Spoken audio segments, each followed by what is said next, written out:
The Elves and the Shoemaker, retold by Freya Littledale, pictures by Brinton Turkle. There once was a good shoemaker who became very poor.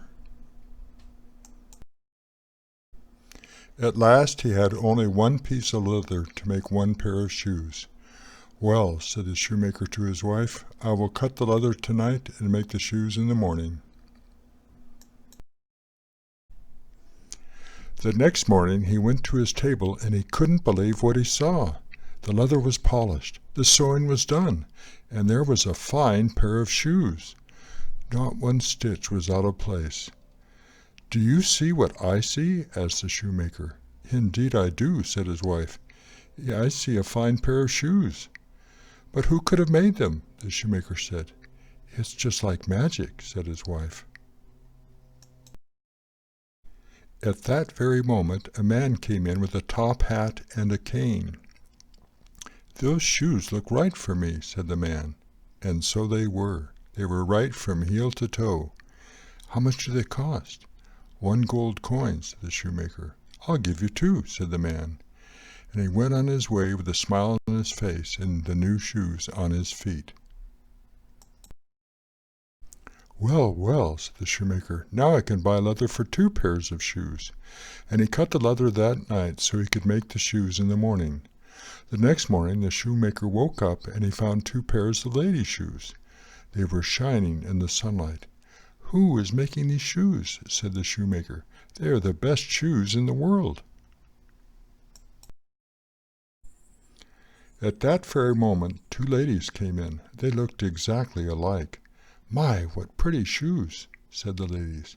"They will surely fit us." And the ladies were right.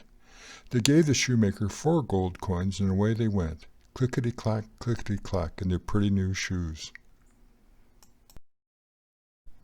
And so it went. Every night the shoemaker cut the leather. Every morning the shoes were made. And every day more people came to buy his beautiful shoes. Just before Christmas the shoemaker said, "Whoever is making the shoes is making us very happy." "And rich," said his wife. "Let us stay up and see who it is," the shoemaker said. "Good," said his wife. So they hid behind some coats, and they waited and waited and waited. When the clock struck 12, in came 2 little elves. "Elves!" cried the shoemaker. "Shh!" said his wife.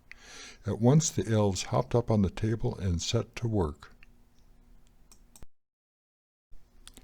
Tap, tap went their hammers. Snip, snap went their scissors. Stitch, stitch with their needles. Their tiny little fingers moved so fast the shoemaker and his wife could hardly believe their eyes. The elves sewed and they hammered, and they didn't stop until all the shoes were finished. There were little ones and big ones. There were white ones and black ones and brown ones. The elves lined them all up in a row. Then they jumped down from the table. They ran across the room and out the door. The next morning the wife said, "The elves have made us very happy. I want to make them happy too. They need new clothes to keep warm. So I'll make them pants and shirts and coats, and I'll knit them socks and hats. You can make them each a pair of shoes." "Yes, yes," said the shoemaker, and they went right to work. On Christmas Eve the shoemaker left no leather on the table. He left all the pretty gifts instead. Then he and his wife hid behind the coats to see what the elves would do. When the clock struck 12, in came the elves, ready to set to work. But when they looked at the table and saw the fine clothes, they laughed and clapped their hands. "How happy they are," said the shoemaker's wife. "Shh," said her husband. The elves put on the clothes, looked in the mirror, and began to sing. "What fine and handsome elves are we! No longer cobblers will we be. From now on we'll dance and play into the woods and far away."